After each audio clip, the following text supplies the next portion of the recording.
চলো।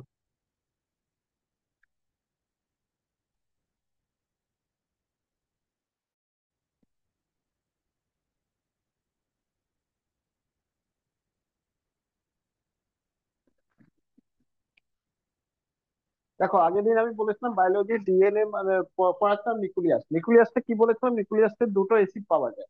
আর সেটা দুটো অ্যাসিডের নাম ছিল কি, ডিএনএ আর আরএনএ। ঠিক আছে। দুটো অ্যাসিড পাওয়া যায়, সেটা ডিএনএ আর আরএনএ, তাই না? আর ডিএনএ আরএনএ কে আমি, ডিএনএ আর প্রথম নিউক্লিয়াস আগের দিন বলেছিলাম, নিউক্লিয়াসে যে ডিসকভার করেছে সেটা রবার্ট ব্রাউন। তার অর্কিড প্ল্যান্টে করেছে। নিউক্লিয়াস যেটা রয়েছে প্রোক্যারিওটিক সেলসে অ্যাবসেন্ট থাকে, ইউক্যারিওটিক সেলসে প্রেজেন্ট থাকে। ঠিক আছে, নিউক্লিয়াস প্রোক্যারিওটিক সেলসে অ্যাবসেন্ট থাকে আর ইউক্যারিওটিক সেলসে প্রেজেন্ট থাকে। তাছাড়া বলেছিলাম ব্যাকটেরিয়াতেও নিউক্লিয়াস কি থাকে, অ্যাবসেন্ট থাকে। ঠিক আছে, ব্যাকটেরিয়াতেও নিউক্লিয়াস, কারণ কি ব্যাকটেরিয়া একটা প্রোক্যারিওটিক সেল। ঠিক আছে। তাছাড়াও বলেছিলাম নিউক্লিয়াসে যেটা রয়েছে, যেটা নিউক্লিয়াসকে কারিও কারিও ওয়ার্ড দিয়ে, একটা ল্যাটিন ওয়ার্ড কারিও দিয়ে মানে বলা যায় নিউক্লিয়াস মানে কারিও হয়, তাই জন্য স্টাডি অফ নিউক্লিয়াসকে কারিওলজি বলা হয়। ঠিক আছে, ক্যারিওলজি বলা হয়। তারপরে তারপরে আমি বলেছিলাম লার্জেস্ট পার্ট যেটা রয়েছে সেলে, সেটা রয়েছে নিউক্লিয়াস। ঠিক আছে। নিউক্লিয়াস যেটা রয়েছে সেটা আরবিসির মধ্যে, আরবিসি মানে রেড ব্লাড সেলস যেটা রয়েছে বা রেড ব্লাড কার্পলস, তার মধ্যে অ্যাবসেন্ট থাকে মাইটোকন্ড্রিয়া, এটা বলেছিলাম। মাইটোকন্ড্রিয়া কেন অপশন থাকে সেটাও কারণ বলেছিলাম, যেহেতু অক্সিজেন যেটা রয়েছে সেটা আরবিসি দিয়ে পাস করে, CO2 ট্রান্সপোর্ট করে, অক্সিজেন ট্রান্সপোর্ট করে। কিন্তু অনেকে শুধু এটাই জানো কি অক্সিজেন ট্রান্সপোর্ট করে, না, অক্সিজেন সাথে সাথে CO2 ট্রান্সপোর্ট করে। কিন্তু প্রায়োরিটি যেটা থাকে অক্সিজেন, সেই জন্য আমরা আরবিসি কে ডাইরেক্টলি বলি আমরা কি, কি অক্সিজেন ট্রান্সপোর্ট করে। আর যদি তার মধ্যে মাইটোকন্ড্রিয়া থাকবে তাহলে কি হবে, অক্সিজেন ট্রান্সপোর্ট ঠিকভাবে হবে না, সেই জন্য অ্যাবসেন্ট থাকে। আরবিসির মধ্যে কি মাইটোকন্ড্রিয়া অ্যাবসেন্ট থাকে। ঠিক আছে। নিউক্লিয়াসকে তিন নামে জেনারেলি জানা হয়। প্রথম নামটা যেটা হয়েছে, নিউক্লিয়াসকে ম্যানেজার বলা হয় সেলে। সেকেন্ডটা বলা হয় নিউক্লিয়াসকে কন্ট্রোলার সেলে, আর মানে কন্ট্রোলার অফ সেল। আর থার্ড যেটা বলা হয় ব্রেন অফ সেল। ঠিক আছে, ব্রেন অফ সেল। তো এই কটা জিনিসগুলো তোমাদেরকে মনে রাখতে হবে। তাছাড়া বলেছিলাম নিউক্লিয়াসের চারটে পার্ট হয়। কোন নিউক্লিয়াসের, যে কোনো নিউক্লিয়াস যেটা রয়েছে সেটা চারটে পার্ট হয়। ঠিক আছে, এটা নিউক্লিয়াস যেটা রয়েছে, নিউক্লিয়াসের চারটে পার্ট হয়। প্রথম বলেছিলাম এর উপর যেটা রয়েছে সে নিউক্লিয়ার মেমব্রেন থাকবে। ঠিক আছে, মেমব্রেন। সেই মেমব্রেনের নাম হলো নিউক্লিয়ার মেমব্রেন। তো সেকেন্ড জিনিসটা যে বলেছিলাম কি, এর ভিতরে যেটা থাকবে একটা লিকুইড থাকবে। এই ভিতরে একটা লিকুইড থাকবে। এই লিকুইড পার্ট, যে লিকুইড থাকবে সেই লিকুইড কি কি বলা হবে, এই লিকুইড কে বলা হবে নিউক্লিওপ্লাজমা। ঠিক আছে, নিউক্লিওপ্লাজমা। ঠিক আছে। তাছাড়া বলেছিলাম কি এর মধ্যে কিছু স্ট্রাকচার থাকবে, থ্রেড লাইক স্ট্রাকচার থাকবে। ঠিক আছে, সেটাকে কি বলা হবে, থ্রেড লাইক স্ট্রাকচার থাকবে। সেটা থাকবে ক্রোমেটিক। ঠিক আছে। এর মধ্যে পার্পল কালারের কি থাকবে, পার্পল কালারের কিছু স্ট্রাকচার থাকবে। সেটাকে বলা হয় নিউক্লিওলাস। ঠিক আছে, নিউক্লিওলাস। ওকে, নিউক্লিওলাস। ওকে। আর এইটা শুধু সেল ডিভিশন হবে। সিমস কখন দেখা যাবে, seems during cell division time. Cell division type এগুলো জিনিস আগের দিন বলেছিলাম, জাস্ট রিমাইন্ড করে দিলাম। সেল ডিভিশন টাইপ তো চারটে পার্ট বললাম, এক পার্ট, দুই পার্ট, তিন পার্ট, চার পার্ট। হ্যাঁ, অনেক জায়গায় বইতে দেখবে কি এখানে বলা হয় কি ইয়ার পাওয়া যায়, ইয়ার। ঠিক আছে, ইয়ার। ইয়ার মানে আর ইয়ার মানে রাফ ইন্ডোপ্লাজমিক রেটিকুলাম। ঠিক আছে, এটাও পাওয়া যায়। কিন্তু মেইন যেটা রয়েছে এই চারটে পাওয়া যায়। ঠিক আছে, ক্লিয়ার? যাই হোক, এটা নিউক্লিয়াসের ব্যাপারে পড়েছিলাম। নিউক্লিয়াসের মধ্যে যখন নিউক্লিয়াস যখন পড়েছিলাম তার মধ্যে আমি বলেছিলাম নিউক্লিয়াসের মধ্যে দুটো অ্যাসিড পাওয়া যায়। সেই অ্যাসিডের নাম বলেছিলাম, একটা ডিএনএ আর একটা আরএনএ। ডিএনএ আর আরএনএ। ঠিক আছে। ডি মানে deoxyribo nucleus, deoxynucleic acid, deoxy ribo nucleic acid. আর আরএনএ মানে রাইবো নিউক্লিক অ্যাসিড। তারপরে ডিএনএ আরএনএ এর স্ট্রাকচারতে বলেছিলাম কি এর মধ্যে কি কি তিনটে পার্ট থাকে, ডিএনএ হোক বা আরএনএ হোক, তার মধ্যে তিনটে পার্ট থাকে, একটা পার্ট থাকে সুগার। ঠিক আছে, সুগার থাকে। সুগার মধ্যে বলেছিলাম আরএনএ এর মধ্যে দুটো পেন্টোজ সুগার, সরি ডিএনএ এর মধ্যে দুটো পেন্টোজ সুগার থাকবে, আরএনএ এর মধ্যে একটা পেন্টোজ সুগার থাকবে। সেকেন্ড বলেছিলাম কি এর মধ্যে আর একটা যে জিনিস থাকবে, মানে এই যেটা তৈরি থাকবে সেটা কি, ফসফরিক। অ্যাকচুয়ালি ডিএনএ বা আরএনএ সেটা কি দিয়ে তৈরি হয়, ডিএনএ আরএনএ যেটা নিউক্লিওটাইড দিয়ে, নিউক্লিও নিউক্লিওটাইড দিয়ে তৈরি হয়। ঠিক আছে, নিউক্লিওটাইড। আর নিউক্লিওটাইড মানে বলেছিলাম কি নিউক্লিওটাইড, তো পলিনিউক্লিওটাইড, পলিনিউক্লিওটাইড দিয়ে বলে তৈরি হয়। পলি মানে কি হয়, পলি মানে ম্যানি হয়।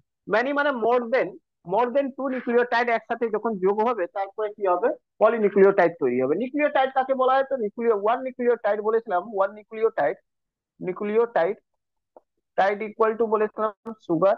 ঠিক আছে, সুগার সাথে ফসফরিক লিপিড মানে ফসফরিক অ্যাসিড। ঠিক আছে, সুগার সাথে phosphoric phosphoric acid, acid mix করে দেবে, আর তার সাথে কিছুটা নাইট্রোজেনিয়াস নাইট্রোজেনিয়াস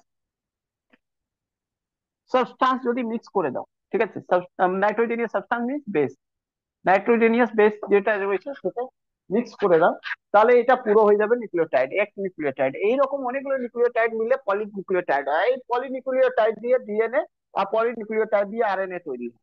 তাহলে দেখলাম কি phosphoric lipid, phosphoric sorry phosphoric lipid বলছি, ফসফরিক অ্যাসিড আর নাইট্রোজেনিয়াস বেস, এই তিনটে জিনিস দিয়ে তৈরি হয় কি ডিএনএ আরএনএ। আমি তার মধ্যে বলেছিলাম ডিএনএ এর মধ্যে যেটা রয়েছে এই সুগার পার্টটা, যদি ডিএনএ বলো, এখানে যদি এরকম ডিএনএ বলি, ডিএনএ এর মধ্যে বলেছিলাম সুগার যেটা রয়েছে, সুগার সেটা দুটো থাকে। ঠিক আছে, সুগার যেটা থাকে দুটো থাকে, two pentose sugar, pentose sugar. Okay, pentose sugar মানে কি, পেন্টোজ মানে হলো 5 কার্বন, 5 কার্বন থাকে, মলিকিউলসে 5টা কার্বন থাকে। ঠিক আছে, সেকেন্ড বলেছিলাম ফসফরিক কি হয়, হেলিক্স। ঠিক আছে, হেলিক্স, হেলিক্স মানে কি, যেমন ডিএনএ এর হেলিক্স এরকম থাকে। ঠিক আছে, এটাকে ডবল হেলিক্স বলা হয়, ডবল হেলিক্স। ঠিক আছে, এটা কে করেছিল ডিসকভার, হেলিক্স করেছিল ডিসকভার কে, বাস্টার ক্রিক। ঠিক আছে, বাস্টার ক্রিক। ওকে, বাস্টার ক্রিক করেছিল, ক্লিয়ার। এটাকে হেলিক্স কে বাস্টার ক্রিক মানে ডিসকভার করেছিল। ডাবল হেলিক্স থাকে, আর বলেছিলাম প্রত্যেকটা হেলিক্সের মধ্যে কি থাকে, নাইট্রোজেনিয়াস সাবস্টান্স থাকে। নাইট্রোজেনিয়াস সাবস্টান্স কি কি থাকে সেটা জেনে রাখো, যে নাইট্রোজেনিয়াস যে সাবস্টান্স বললাম না, বা বেস, নাইট্রোজেনিয়াস যে বেস থাকে সেটার মধ্যে দুটো পার্ট,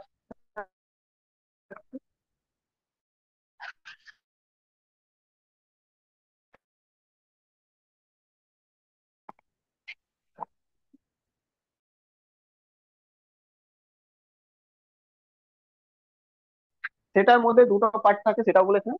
একটাকে একটাকে বলা হয়। ঠিক আছে, পিউরিনের মধ্যে বলেছিলাম কি, দেখো পিউরিনের মধ্যে যেটা থাকবে সেটা দুটো থাকবে, অ্যাডেনিন, অ্যাডেনিন আর গুয়ানিন। ঠিক আছে, আর এর মধ্যে থাকবে সাইড, এর মধ্যে যে থাকবে পিরিমিডিন মধ্যে তিনটে থাকবে, সেটা হচ্ছে থাইমিন, থাইমিন আর ইউরাসিল আর সাইটোসিন। ঠিক আছে, তাহলে বলেছিলাম কি ডিএনএ আর এনএ এর মধ্যে এরা স্ট্রাকচার কিরকম তৈরি করবে সেটা দেখে নাও।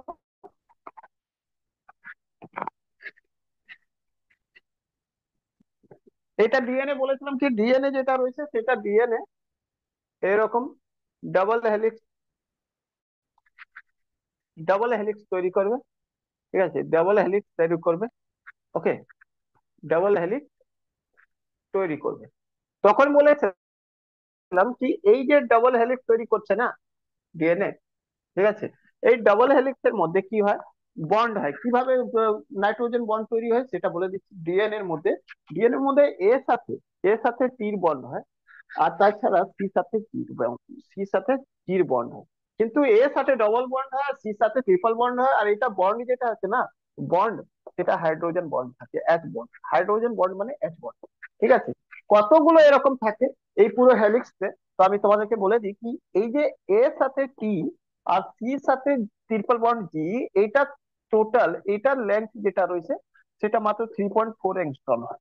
ঠিক আছে, অ্যাংস্ট্রমের ভ্যালু আমি বলে দিয়েছিলাম 10⁻⁻⁸ হয়। ঠিক আছে, যাই হোক, তো এখান থেকে এটা একটা হেলিক্সের লেন্থ যেটা হয় 34 অ্যাংস্ট্রম হয়। তাহলে তুমি নিজেই বুঝতে পারবে কি এখানে এ আর সি পেয়ার হিসাবে, আর সি আর জি এরকম করে করে আবার এ টি, আবার সি জি, ঠিক আছে, এরকম কতগুলো হবে তো বলবে কি 34/34 বাই 3.4 অ্যাংস্ট্রম। অ্যাংস্ট্রম দিয়ে ভাগ দিয়ে দাও, এটা 10। মানে এখানে প্রত্যেক জায়গায় 10 পেয়ার করে থাকবে, প্রত্যেক হেলিক্সে 10 পেয়ার করে থাকবে, এটা বলেছিলাম তোমার ডিএনএ ক্ষেত্রে, ঠিক আছে। তাছাড়া আরএনএ ক্ষেত্রে বলেছিলাম, আরএনএ যেটা রয়েছে, আরএনএ সেখানে বলেছিলাম সিঙ্গেল সুগার সুগার একটা সুগার পেন্টোজ সুগার থাকবে। আর নাইট্রোজেনিয়াস বেস যেটা এর মধ্যে একটা সুগার থাকবে, সিঙ্গেল সুগার থাকবে, ঠিক আছে, সিঙ্গেল সুগার পেন্টোজ সুগার, ঠিক আছে, পেন্টোজ, পেন্টোজ সুগার যেটা রয়েছে সিঙ্গেল থাকবে। এর মধ্যে বলেছিলাম সিঙ্গেল হেলিক্স থাকবে, সিঙ্গেল হেলিক্স, সিঙ্গেল হেলিক্স মানে phosphoric lipid, sorry phosphoric acid যেটা রয়েছে সিঙ্গেল হেলিক্স এরকম এরকম বানাবে, ঠিক আছে। আর তাছাড়া বলেছিলাম নাইট্রোজেনিয়াস যে বেস থাকবে এর মধ্যে, সেটা প্রথমটা এর সাথে টি যেটা রয়েছে সেটা চেঞ্জ হয়ে যাবে, এর সাথে ইউরাসিল হয়ে যাবে।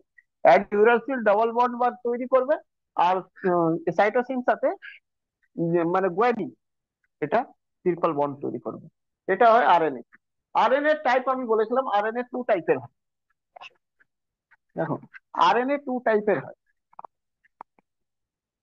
সরি, আরএন 2 টাইপ বলছি, 3 টাইপ। আরএন যেটা রয়েছে আরএনএ 3 টাইপ বলেছিলাম। আরএনএ যেটা রয়েছে আরএনএ সেটা 3 টাইপ হয়। একটাকে বলা হয় mRNA, RNA, sorry M capital হবে আর স্মলার হবে। একটা এম মানে messenger, messenger, messenger RNA, messenger RNA, ঠিক আছে, মেসেঞ্জার আরএনএ। তারপরে যেটা হবে, দেখো মেসেঞ্জার মানে কি, ইনফরমেশন, ইনফরমেশন দেয়, মেসেজ দেয়। কিসের message? Requirement of, requirement of protein, কতটা প্রোটিন দরকার, কারণ কি আরএনএ যেটা রয়েছে এটা প্রোটিন মেকিং এর কাজ করে, প্রোটিন মেকিং এর কাজ করে, ঠিক আছে। আর যেহেতু আরএনএ প্রোটিন মেকিং এর কাজ করে, তাই জন্য আর এমআরএনএ যেটা রয়েছে মেসেঞ্জার আরএনএ, তার কাজ রয়েছে কি কোন সেলে কতটা প্রোটিন দরকার হবে সেটা বলবে, ঠিক আছে। আর বলার পর আর আরএনএ, একটা হবে আর আর এন এ, এর কাজ রয়েছে two making protein, two making protein, ঠিক আছে, ওকে। আর আর মানে কি হয়, আর মানে হয় রাইবো, ঠিক আছে, রাইবো, রাইবো মানেই হয়, রাইবোজ মানেই হয় টু মেকিং প্রোটিন, প্রোটিন তৈরি করাকে রাইবোজ বলা হয়, ঠিক আছে।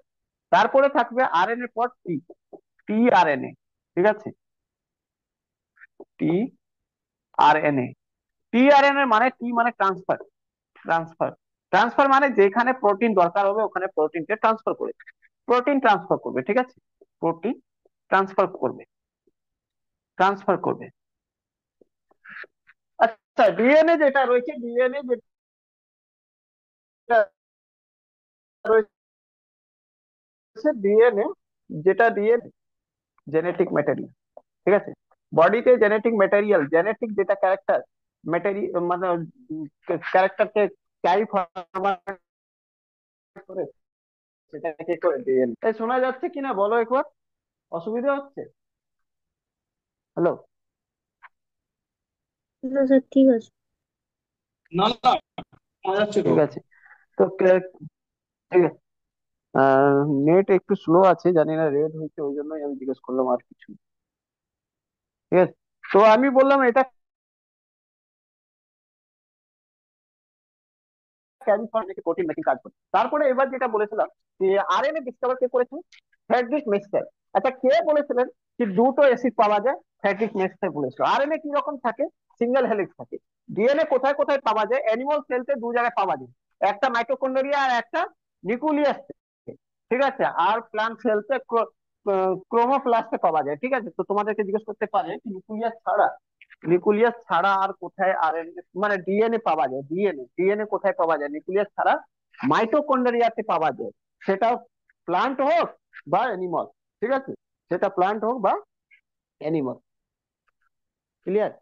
সেটা প্লান্ট হোক বা অ্যানিমাল, প্লান্ট হোক বা অ্যানিমাল, দুটোই ক্ষেত্রে যেটা রয়েছে ডিএনএ কোথায় পাওয়া যায়? মাইটোকন্ড্রিয়া আর নিউক্লিয়াস।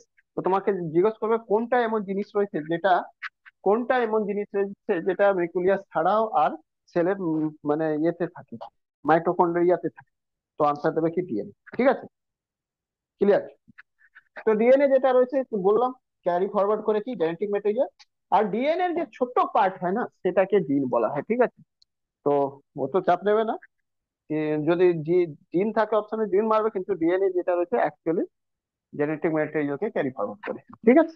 নেক্সট, নেক্সট বলেছিলাম নর্মালি যেটা রয়েছে ডিএনএ থেকে আরএনএ তৈরি হয়, আরএনএ তৈরি হয়, আরএনএ থেকে প্রোটিন তৈরি হয়, আর প্রোটিন পুরো বডিতে যায়। ঠিক আছে? প্রোটিন পুরো বডিতে যায়, এটা প্রসেস হচ্ছে, এটা নর্মাল প্রসেস হচ্ছে, নর্মাল। ঠিক আছে? নর্মালি, নর্মালি এটাই ঘটনা ঘটে মানুষ। এটাকে বলা হয় ট্রান্সক্রিপশন। ঠিক আছে? এটাকে বলা হয় ট্রান্সক্রিপশন। ডিএনএ থেকে আরএনএ তৈরি করাকে বলা হয় ট্রান্সক্রিপশন। ঠিক আছে? আর এটাকে বলা হয় ট্রান্সলেশন। ট্রান্সলেশন, এই প্রসেসটাকে আরএনএ থেকে ডিএনএ বানানোকে ট্রান্সলেশন। কিন্তু যখন ভাইরাস মানে ইনফেক্টেড হয়ে যায়, ভাইরাস ইনফেক্টেড ইনফেক্টেড তখন কি করে? তখন হয়ে যায় উল্টো কেস। কি হয়ে যায়? তো বলছি ডিএনএ থেকে আরএনএ তৈরি না হয়, আরএনএ থেকে ডিএনএ তৈরি হয়। বুঝলে? তাহলে বুঝতে পারছো তো, এই প্রসেসটাকে এখানে বলা হয় রিভার্স, রিভার্স ট্রান্সক্রিপশন। ঠিক আছে? এটা আগের দিনে কালকেও বলেছি। তার মানে এখান থেকে প্রোটিন আর প্রোটিন কি তৈরি হবে? প্রোটিন তৈরি হবে? হবে না। ঠিক আছে? প্রোটিন তৈরি হবে না, কারণ আরএনএ যতগুলো রয়েছে তারা তো প্রোটিন তৈরি করছে, কিন্তু আরএনএ এখানে থাকছে। ঠিক আছে? আরএনএ এর গল্পটা শেষ, কারণ আরএনএ থেকে ডিএনএ তৈরি হয়ে গেল যখন ভাইরাস ইম্প্যাক্ট করে, এটাই হয়। এবার ভাইরাসের মধ্যে দুটো জেনেটিক ম্যাটেরিয়াল থাকে, either DNA or RNA. DNA থাকলে ডিএনএ এর উপর অ্যাটাক করবে, ডিএনএ এর উপর অ্যাটাক করলে আরএনএ তৈরি হতে পারবে না, আরএনএ না তৈরি হলে প্রোটিন তৈরি হবে না, প্রোটিন না হলে সেলের কাছে যাবে না, আর প্রোটিন না গেলে পাবে না, সেল ডাইড হতে পারে। ঠিক আছে? সেল মরে যাবে। কিন্তু ব্যাপারটা রয়েছে ডিএনএ, কতগুলো ডিএনএ কে ইম্প্যাক্ট করবে ভাইরাস, ডিএনএ কে শেষ করে দিবে। কিন্তু আগেই থেকে যে বডিতে আরএনএ রয়েছে তারা তো প্রোটিন তৈরি করতে থাকবে কিছুক্ষণ জন্য, আর ততক্ষণ জন্য ভাইরাসকে মারার জন্য অ্যান্টিবডি বডিতে দিয়ে দেবে, দেওয়া যাবে। ওই জন্য ডিএনএ যেটা জেনেটিক ম্যাটেরিয়াল রয়েছে ভাইরাস, সেটা বেশি ইম্প্যাক্টফুল হয় না। কিন্তু আরএনএ যে ভাইরাস রয়েছে সেটা কি করবে? আরএনএ কে শেষ করে দেবে। আরএনএ কে শেষ করে দেবে, তাহলে কি হবে? ডিএনএ যে আরএনএ তৈরি করবে সেটা তো মারবেই, আর যে অলরেডি বডিতে আরএনএ রয়েছে সেটাও মেরে দেবে। মানে প্রোটিন একবারই ক্লোজ হয়ে যাবে, প্রোটিন প্রোডাকশন হবে না, সব কটা সেল মরে যাবে। তাই জন্য আরএনএ ভাইরাস খুব ডেঞ্জারাস হয়, কারণ কি আরএনএ কে শেষ করে দেয়, যে কারণে প্রোটিন পাওয়া যায় না, বডিতে কোনো রকম পায় না, মানে এনার্জি পাবে না, সেলগুলো ডাই হবে। যেমন কি কোভিড যেটা ছিল আরএনএ ভাইরাস। ঠিক আছে? এই অবধি আমি আগের দিন বলেছি। তাছাড়া আমি একটা আরো জিনিস লাস্ট আমি ছেড়ে দিয়েছিলাম, সেটা বলেছিলাম, একটু লেট আজকে হয়েছে, আর হবে না নেক্সট দিন থেকে, কারণ আজকে একটু আমাকে রেজিস্টার করতে সব কিছু। চলো দেখো, ডিএনএ যেটা রয়েছে না, ডিএনএ এর উপর যখন হিস্টোন হিস্টোন প্রোটিন চলে আসে। ঠিক আছে? হিস্টোন প্রোটিনকে সামটাইম বলা হয় এচ প্রোটিন। ঠিক আছে? H protein. ওকে? তখন এটাকে, এই ডিএনএ আর থাকে না। ঠিক আছে? তখন এই ডিএনএ কে ক্রোমোজোম বলা হয়, এই ডিএনএ কে কি বলা হয়? ক্রোমোজোম। ওকে? এই ক্রোমোজোম আমাদের পরে কি হয়েছে, এই ক্রোমোজোম যেটা রয়েছে, ঠিক আছে, এই ক্রোমোজোম যেটা পরে রয়েছে সেটা মানে নতুন আপসো কোনো মানে রিপ্রোডাকশন প্রসেসে আসে। ঠিক আছে? হেরিডিটি এন্ড রিপ্রোডাকশন প্রসেসে কাজে লাগে। এবার আমরা এটা নিয়ে, ক্রোমোজোম নিয়ে আমরা চর্চা করবো। ঠিক আছে? তাহলে হিস্টোন প্রোটিন কি করে? তো ডিএনএ যেটা থাকে না, সাপোজ এটা ডিএনএ রয়েছে না, আমরা তো দেখছি অনেক বড়, এটা আমাদেরকে স্ট্রাকচার তৈরি করে দিয়েছে এরকম। ঠিক আছে? এটা ডিএনএ রয়েছে, বাট অ্যাকচুয়ালি এত বড় থোড়ি না ডিএনএ থাকে, ওটা তো আমরা মাইক্রোস্কোপ স্ট্রাকচার দেখে নিই। কিন্তু ডিএনএ এরকম থাকে না, এটাকে কি করে এরকম প্যাক করে দেয়। ঠিক আছে? প্যাক করে দেয়। ওকে, এটাকে প্যাকিং এই যেটা এই প্যাকিং এটা করে প্যাকিং,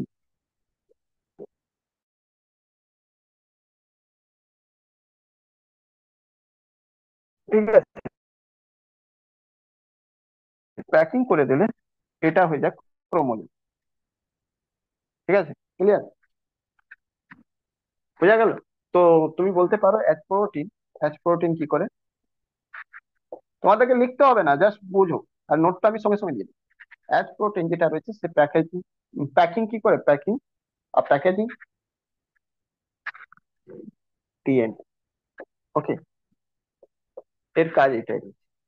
তো নেক্সট আমি ক্রোমোজোম পড়ছি, ঠিক আছে, ক্রোমোজোমের ব্যাপারে। ক্রোমোজোম যেটা রয়েছে এখান থেকে আস্তে আস্তে পড়াবো, ভালো করে বুঝি। এতক্ষণ জাস্ট রিভিশন করালাম, যে যদি বুঝতে না পারলে কোনো ব্যাপার না, নেক্সট ক্লাস, ক্লাস নাম্বার 4 দিতে যাবে, সেখানে পুরোটাই জিনিস দেবে।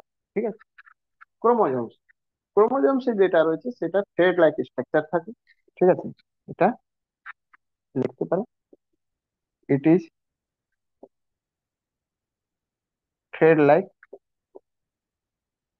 স্ট্রাকচার। ঠিক আছে, এটা থ্রেড লাইক স্ট্রাকচার থাকে। Okay, thread like structure it found in our body, found in our body in pair, pair তে থাকে। যেমন কি এই যে, এটা থ্রেড একটা, এটা থ্রেড, তো এই দুটো একসাথে পেয়ারতে থাকবে, এটা পেয়ারতে থাকবে, এটাকে ক্রোমোজোম বলা হয়। বুঝলে, পেয়ারতে থাকবে, থ্রেড মতন থাকে, কারণ দড়ির মতন, দড়ির মধ্যে দেখবে গাঁট থাকে, ঘুরিয়ে ঘুরিয়ে যখন ইয়ে করা হয়, ফোল্ড করা হয়, তো এরকম গাঁট করতে থাকে, তাই না? এরকম যখন করবে দড়ি তৈরি করবে, তো দড়ি কি রকম হয়, এরকম, এরকম মানে দেখে মাঝখানে মাঝখানে গাছ থাকছে, তো সেই রকমই এটা থ্রেড মতন থাকে আর কিছু, থ্রেড মতন থাকে, বুঝলেন? এটা থ্রেড মতন থাকে, থ্রেড মতন পেয়ারতে সবসময় থাকে ক্রোমোজোম। ঠিক আছে, কারো কোনো অসুবিধা এই অবধি? বল, যদি নতুন রয়েছে তারাও বলো, কোনো অসুবিধা যদি থাকে বলো, মানে যে আজকে জয়েন করেছে, পুরো ক্লিয়ার হয়ে যাবে আগে তুমি ক্লাস থেকে দেখবে আর নোটস। এবার ক্রোমোজোম যেটা রয়েছে সে ডিসকভার কি লিখতে করেছে, বেল্ডার এন্ড ফ্লেমিং। ঠিক আছে, chromosome discover by Waldeyer and, Waldeyer and Fleming. ঠিক আছে, ফ্লেমিং, বেলডিয়ার এন্ড ফ্লেমিং দুজনে এটা ডিসকভার করেছে first, এটাই। আচ্ছা, পরীক্ষাতে তোমাদেরকে জিজ্ঞেস করবে কি, ইন হিউম্যান বডিতে কত ক্রোমোজোম পাওয়া যায়, হিউম্যান বডি, সিম্পল কোশ্চেন হয়েছে, তো 23 পেয়ার পাওয়া যায়। ঠিক আছে, আর শুধু বলে number, how many number of chromosome, তাহলে 46 ক্রোমোজোম। ঠিক আছে, তো পরীক্ষাতে এটা ভালো করে মন দিয়ে দেখে আছে। ঠিক আছে, পেয়ার রয়েছে না নাম্বার রয়েছে কোশ্চেনের মধ্যে, যদি পেয়ার বলে তাহলে 23 পেয়ার, আর নাম্বার বলে তো 46। ঠিক আছে, তাছাড়া তোমাকে যদি জিজ্ঞেস করে কি, বলো, এর কাছাকাছি চিরপেঞ্জির মধ্যে কত রয়েছে, চিরপেঞ্জির মধ্যে রয়েছে 24 পেয়ার। ঠিক আছে, যদি বলে কি গম, যাকে বিট বলে, আটা যেটা তৈরি হয়, বিটের মধ্যে কত রয়েছে, 22 পেয়ার ক্রোমোজোম পাওয়া যায়। ঠিক আছে, এটা তো কত পাওয়া যায়, 7 পেয়ার পাওয়া যায়। ঠিক আছে, ক্লিয়ার, এইটুকু মনে রাখো। ঠিক আছে, এবার হিউম্যান বডিতে যেটা বললাম 23 পেয়ার পাওয়া যায়, মানে 23 পেয়ার বা 26 ক্রোমোজোম পাওয়া যায় হিউম্যান বডিতে। হিউম্যান বডিতে বললাম 23 পেয়ার और 46 পাওয়া যায়। ঠিক আছে, 46 ক্রোমোজোম পাওয়া যায়। এই ক্রোমোজোম দুভাগে ডিভাইডেড থাকে, ঠিক আছে? কিছু থাকে অটোসোম আর কিছু থাকে অ্যালোসোম। কিছু থাকে অটোসোম ক্রোমোজোম, ক্রোমোসোম, আর অ্যালোসোম ক্রোমোজোম, ঠিক আছে? ঠিক আছে, যে অটোসোম থাকে সেটা 22 পেয়ার থাকে, ঠিক আছে?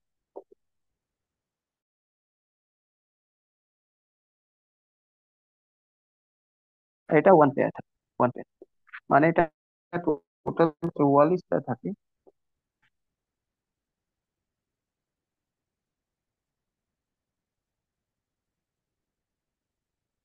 ওকে, ক্লাসগুলো সবাই লাইভ করলে ভালো হয়, কারণ কি রেকর্ডিং এ মনে হয় সমস্যা কিছু আসছে না। তোমাদের কেমন আসছে লাইভ আমি বুঝতে পারছি না, কারণ ল্যাপটপে তো নেট সেরকম চলছে না কেন জানি। স্যার সব ক্লিয়ার আছে, হ্যালো। কোনো অসুবিধা হচ্ছে না। হুম। আর আমি রেকর্ডিং করতে সময় যদি কেউ বেরিয়ে গেলে, যদি কিছু না হয় তো বলবে একবার, মানে গ্রুপে বলবে, অন্য কেউ বলে দেবে তো আমি অ্যাড করে দেবো, কারণ আমি বুঝতে পারি না। কারণ ওইদিকে ল্যাপটপ সাইলেন্ট থাকে তো, কারণ আমি এখানে পড়াতে থাকি, যদি না হলে ইকো হয়। চলো, তাহলে এটা দু রকম। হিউম্যান বিংস যেটা রয়েছে মানুষের মধ্যে, দু রকম ক্রোমোজোম পাওয়া যায়। একটা হচ্ছে অ্যালোসোম আর একটা হচ্ছে অটোসোম। অ্যালোসোম 1 পেয়ার থাকে, অ্যালোসোম 22 পেয়ার থাকে বা 44টা থাকে, টোটাল 46টা থাকে বা 23 পেয়ার থাকে, ঠিক আছে? ক্লিয়ার? এটা যেটা থাকে এটা সেম থাকে, same in male and female, ঠিক আছে? মেল আর ফিমেলের মধ্যে সবকটা সেম থাকে এর মধ্যে, কিন্তু এটা থাকে ডিফারেন্ট, এটা থাকে different, different in male and female, ঠিক আছে? মেল আর ফিমেলের মধ্যে ডিফারেন্স থাকে। মেল মধ্যে থাকে এক্স, ঠিক আছে? এটা 1 পেয়ার যেটা থাকে XY, আর এখানে ফিমেলের মধ্যে যে থাকে XX থাকে, ঠিক আছে? তাহলে বোঝা গেল কি? ফিমেলের মধ্যে XX থাকে, মানে দুটোই যে পেয়ার রয়েছে সেটা একই থাকবে। আর মেলের মধ্যে একটা X থাকে, একটা Y। ক্লিয়ার? তাহলে বুঝতে পারছো, এখান থেকে এটাই বুঝতে পারলে কি কোনো প্রবলেম হয় না। তার আগে একটা জিনিস তোমাদেরকে বলে দিই, কি কোন রকম সেল ডিভিশন বা কোন রকম মিক্স জেনারেশন তৈরি করার জন্য এটা রেসপন্সিবল রয়েছে। এটা কিসের জন্য তাহলে কাজ করে? এটা কোনো ডেভেলপমেন্ট, বডির কোনো পার্টে ঘাও হয়ে গেল বা কোনো কেটে গেল বা কোনো জায়গায় মানে বডির পার্টটা বাড়বে, সাপোজ নেল বাড়বে, সাপোজ হেয়ার বাড়বে, সাপোজ কোনো বডির হাতটা মানে কোনো রকম একটু শরীর মোটা হবে পাতলা হবে, যা কিছু এইসব ডেভেলপমেন্ট, এটা গ্রোথ অ্যান্ড ডেভেলপমেন্টের জন্য 22টা পেয়ার রয়েছে। আর এই একটা পেয়ার রয়েছে যেটা রিপ্রোডাকশনের জন্য হেল্প করে। বুঝলে? তাহলে তোমরা তো আগে থেকে জানো কি যেখানে গ্রোথ অ্যান্ড ডেভেলপমেন্ট হয় ওটাকে সোমেটিক সেল বলা হয়, ঠিক আছে? সোমেটিক সেল বলা হয়, ঠিক আছে? বডিতে দু রকম সেল পাওয়া যায়, একটা সোমেটিক সেল আর একটা গ্যামেট সেল, ঠিক আছে? একটা গ্যামেট সেল, ঠিক আছে? Gamete cell, gamete cell. তাহলে তোমাকে পরীক্ষাতে নেক্সট টাইম যদি কোনো জায়গায় যাবে তো সেই জায়গায় এটাও বুঝতে পারে, মানে জিজ্ঞেস করতে পারে এই অটোসোম কোথায় পাওয়া যায়, বলবে সোমেটিক সেল। অ্যালোসোম কোথায় পাওয়া যায়? Gamete cell. বুঝলে? অটোসেল কোথায় পাওয়া যায়? গ্যামেট। Okay, next. তাহলে মোট কথা হলো কি, মেলতে কিরকম পাবে ক্রোমোজোম? তো মেলের স্ট্রাকচার হলো 44 তো থাকবে প্লাস XY থাকবে। আর ফিমেলতে কেমন থাকবে? ফিমেলতে বলবে 44 তো থাকবে প্লাস XX থাকবে, ঠিক আছে? এটা মোট মিলিয়ে। তাহলে এখান থেকে ভালো করে বুঝে গেলে কি, এখান থেকে একটা জিনিস লিখতে পারো কি,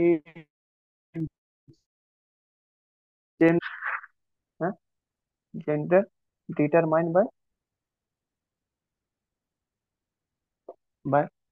মেল অ্যালোসোম, মেল অ্যালোসোম, শুধু অ্যালোসোমস না, ক্রোমোজোম, বুঝতে পারলে কিনা? দেখো এটাকে অ্যালোসম বলা হয়। এর মধ্যে মেল কি রয়েছে, এক্স ওয়াই, তো ডিফারেন্সটা শুধু এইটুকুতে রয়েছে। এটাতে কোনো ডিফারেন্স নেই, কারণ এর মধ্যে সবকটা একটা একটা একটা, এটাও তো একটা, প্রবলেম নেই। তাহলে এটার জন্য কোনো রেসপন্সিবল নয় অ্যাকচুয়ালি রয়েছে। এখানে ডাইরেক্ট লিখতে পারো, জেন্ডার যেটা ডিটারমাইন করে সে মেয়ে হবে না ছেলে হবে, সেটা ডিটারমাইন কে করে? তো ক্রোমোজোম, কার ক্রোমোজোম করে? প্রথম তো এটা জেনে রাখো কি অ্যালোসম করে, কার অ্যালোসম করে? তো মেল, মেল অ্যালোসম করে। ঠিক আছে, এটা ক্লিয়ার? মেল অ্যালোসম। ঠিক আছে, কিভাবে হয় সেটা জেনে রাখো। সাপোজ এটা ফাদার আর এটা মাদার।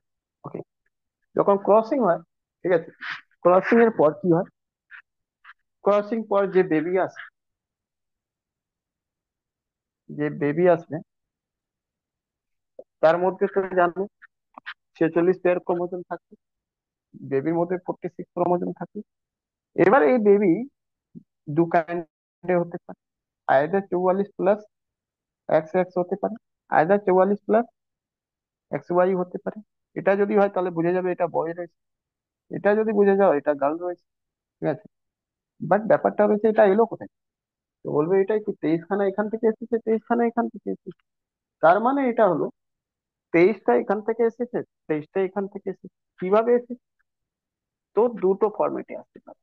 সেটা কি কি ফরম্যাটে আসতে পারে সেটা, 23 খানা 23 খানা কি কি আসতে পারে?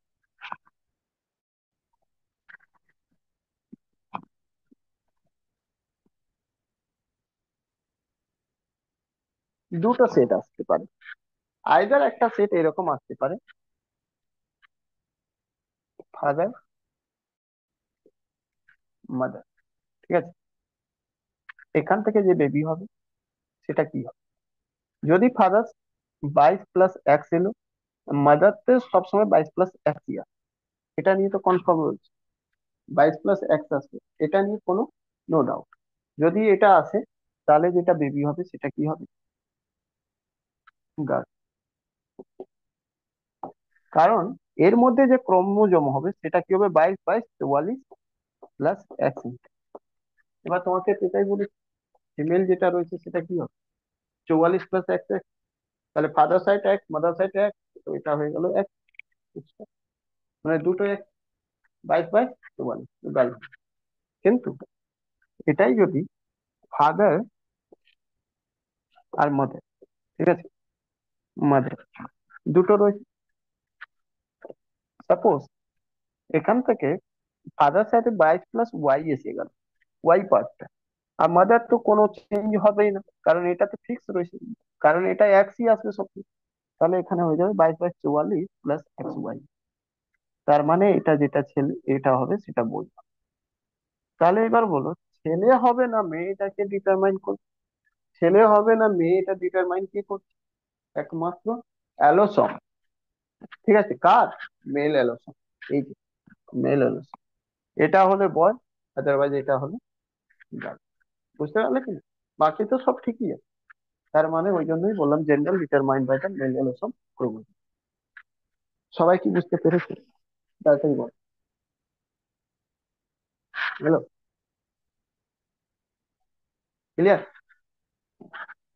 মানে ফাদার এটা ডিটারমাইন করে, ফাদার সাইড ডিটারমাইন করে সেটা বাচ্চা কি হবে, ছেলে না মেয়ে।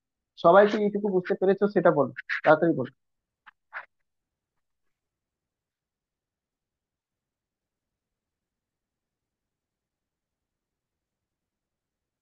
এটা যদি সুস্মিতা, শুভ্র, শুভ, সায়ন্তিকা, রাখি, কৃষ্ণা, কর্ণব, বিভা বুঝতে পেরেছো? স্যার বুঝতে পেরেছি। নেক্সট, তুমি বলবে কি ঠিক আছে এই অবধি তো বুঝলাম, ট্রান্সজেন্ডার কিভাবে, ওই যে হিজড়ে বলা হয়, ট্রান্সজেন্ডার বলা হয়, এলজিবিটি বলা হয়, যেভাবে ডিফাইন করবে করবে। ঠিক আছে, তো ওটা কেন হয়, কি প্রবলেম রয়েছে ওর সাথে? ওটার জন্য কে দায়ী? ওটার জন্য দায়ী কে? ছেলে না মেয়ে? ঠিক আছে, এটা পিছনে দায়ীটা এটা মতো। এটা তো নর্মাল কন্ডিশন দেখলে কিভাবে ছেলে হতে পারে বা কিভাবে মেয়ে হতে পারে, কিন্তু যখন ট্রান্সজেন্ডার যেটা হয় সেটা কেন হয়? ট্রান্সজেন্ডার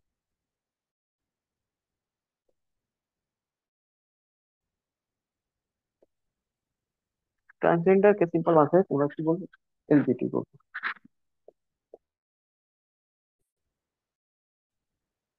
এলজিবিটি, কিন্তু এটা তো ট্রান্সজেন্ডার বা এলজিবিটি, এলজিবিটি কে গভর্নমেন্ট নাম দিয়েছে, ঠিক আছে। ট্রান্সজেন্ডার ইংলিশে আমরা বলি, ঠিক আছে। ঘরে ভাষা যা যেরকম বলবে সেটা জানো, কিন্নারও বলতে পারো, ঠিক আছে। কিন্তু আসলে বায়োলজিক্যাল বায়োলজিক্যাল ভাষাতে না তো এলজিবিটি বলা হয়, না তো ট্রান্সজেন্ডার বলা হয়। এটা অ্যাকচুয়ালি একটা ডিজিজ রয়েছে, actually একটা ডিজিজ রয়েছে, ঠিক আছে। আর এই ডিজিজের নাম, এটার নাম রয়েছে ক্লিন ফিল্টার, ক্লিন ফিল্টার, ঠিক আছে। ক্লিন ফিল্টার সিনড্রোম, ঠিক আছে, এটাকে ক্লিন ফিল্টার সিনড্রোম বলা হয় বায়োলজি, বুঝলে। বা এটাকে থার্ড জেন্ডার অনেকেই বলে দেয়, থার্ড জেন্ডার, থার্ড জেন্ডার, ঠিক আছে। ট্রান্সজেন্ডার, থার্ড জেন্ডার, এলজিবিটি, কিন্তু বায়োলজি বলে ক্লিন ফিল্টার, ঠিক আছে। এবার এটাতে কি সমস্যা রয়েছে, দেখো, এটাতে সমস্যা এটাই রয়েছে যে নর্মালি তো ঠিক আছে, নর্মালি এটা ফাদার সাইড হলে, এটা মাদার সাইড হলে, এখান থেকে ক্রোমোজোম এলো 22 তো আসবে, 22 আসবে, ঠিক আছে, 44 হয়ে যাবে, কোনো ব্যাপার না। নেক্সট যেটা রয়েছে, যদি এখান থেকে এক্স আসে, এখান থেকে এক্স আসে, তাহলে এক্স এক্স হয়ে যাবে।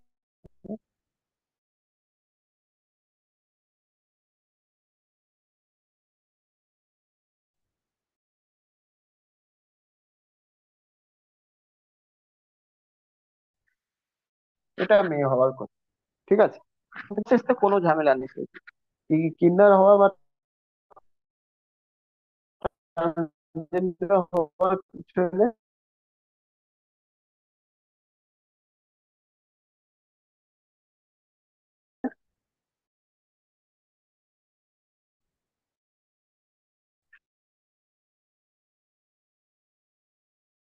ছেলে